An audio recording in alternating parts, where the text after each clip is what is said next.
Yeah, good morning. It is morning here, and I am Marta Nielsen with Eckerd Connects at America's Job Center of California. I'm working remotely, as many people are, and offering you some community information about various community partners.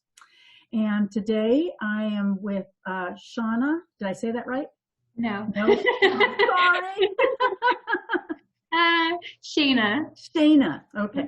Shayna Paulson and Mika Buchanan with CAPSLO. There's Mika over there. CAPSLO, Childcare Resource Connection. CAPSLO stands for Community Action Partnership of San Luis Obispo. So that's how we refer to it, as CAPSLO. And we have some childcare questions for you today, Shayna. As we go forward and going forward from here. So the first one has to do, and these are around the COVID-19 event. So are childcare programs still able to serve families during this COVID-19 event? Yes. So childcare programs are still able to serve the families of essential personnel, which is defined by our local shelter-at-home order. So programs are, of course, doing things a little differently during this time. They're expected to implement some different practices to align with guidance from OSHA, from the California Department of Education, from the California Department of Social Services Community Care Licensing Division, and of course our local public health department. So these guidelines describe physical and social distancing practices, some preventative measures and things programs can do in response to our current pandemic. So they're keeping children and families safe. Okay. Now, how can essential personnel, that special verbiage that's used, learn more about their childcare options during this COVID event? So essential personnel can connect with our agency, and as you said, we're the CAPSLO Childcare Resource Connection. We're happy to help community members better understand their childcare options, and there are a number of different ways of connecting with us.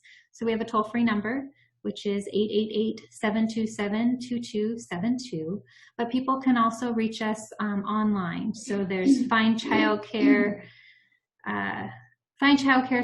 at capslo.org. We're also on sanluischildcare.org and on the Ready Slow website under Emergency Childcare. So there are a number of ways to reach us, and we're eager to help. Okay, good. And what are some good questions to ask when selecting a childcare program? All right, so some of the first questions someone's going to want to ask is about program availability. So do they have space for a child of your child's age during the schedule or the times that you need childcare? So that's really important.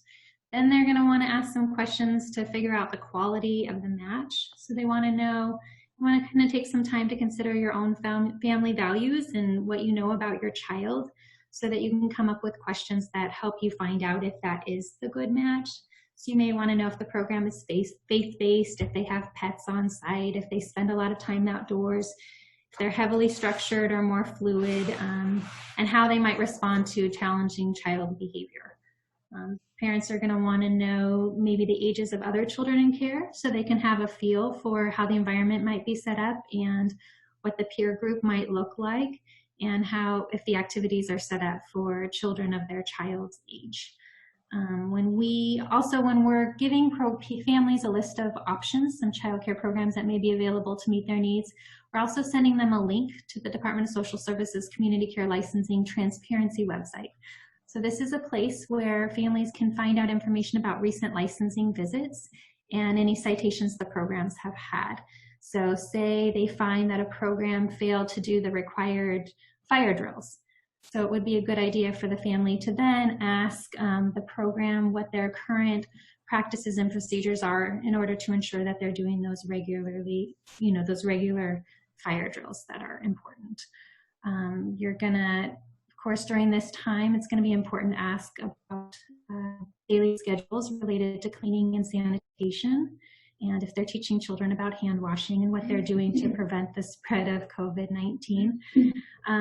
Also, if they have school-age children, they might want to know if there's internet access on site and if the children will be able to have homework assistance, since many of our schools are currently closed. Usually it's important for families to be able to see the environment and see their child interact with the potential caregiver. That may look a little different right now, but we know that programs are maybe doing virtual tours or can send pictures. Maybe your child can hear the caregiver's voice and get a feel for how they're responding to their tone, things like that. Really though, as you're gathering information, it's so important to trust your gut in all situations, but especially right now. And so if you're watching your child and tuning in and paying attention to how they're responding, to get a feel for whether or not this is a good match. If it doesn't feel right, it probably isn't. And we're really here to help. So if people want help with questions, or if they want reassurance that if it just doesn't feel right, that's okay. Let's get you a new list of programs. That's what we're here for. Okay, good. Thank you. I think the next question will be for Mika, but if a family thinks they may be eligible to have their child care, where do they go if they think that their child care can be subsidized? Well, the normal avenue would be, let me situate here, would be for them to contact us or the Department of Social Services. Any family can apply for our eligibility waiting list. And I would still encourage, even during these COVID times, that people do that. Also, if families are of fairly low income and they can go to the local Department of Social Services and they can apply for services there, which if found eligible for their CalWORK services, they would also receive a referral for child care assistance, which would then come to us and we would enroll them with their child care. Okay, great. Any last words anybody wants to add in, or anything that we need to know about as it relates to essential workers, childcare, and the childcare resource connection there at CAPSLO? Well, in response to the COVID-19 and state of emergency, there was legislation that was passed to offer childcare assistance, emergency childcare assistance to essential workers, and it will be offered on a limited basis, and it will only be for childcare services through June 30th.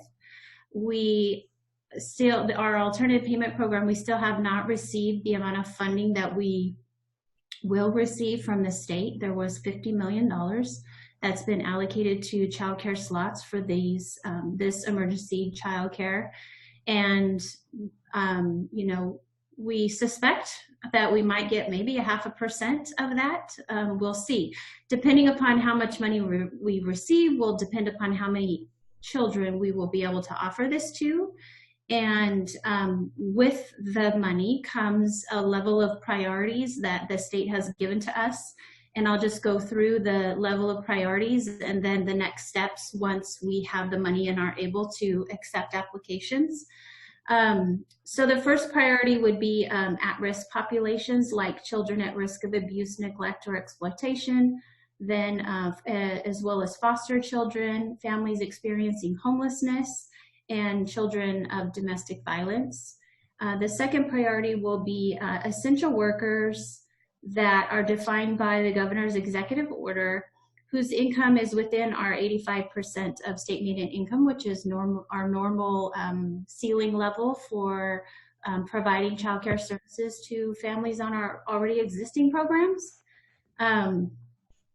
Next would be families with children with disabilities or special needs. And then lastly would be essential workers whose income exceeds the 85% of the state median income and are not able to work remotely.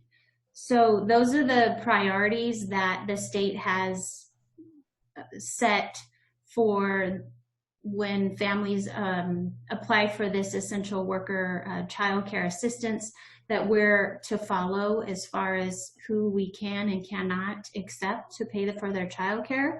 And once we receive our funding amount and are ready to start rolling out this childcare, we will be rolling out the application and self-certification forms. It's a very simple format that we hope to have able to send out digitally so that families can fill it out and sign it electronically and shoot it right back to us. So it's a very quick and easy process so that we could get them rolling with paying for their childcare. Okay. All right. That sounds exciting as far as being able to get some new funds in there for essential workers and the emergency childcare options, that sort of thing. That sounds Yes. good. Good, good. And if people have further questions, that 888-727-2272 number is the best one to call in on and ask those questions. Is that correct? Yes. Okay. Mm-hmm. Good. Well, I think that's it. Thank you so much to the two of you and all the work that you do for our community. We appreciate it. And so if you have further questions, please feel free to call the CAPSLO Childcare Resource Connection. Thank you. Good talking to you. Thank Okay. you. Bye-bye.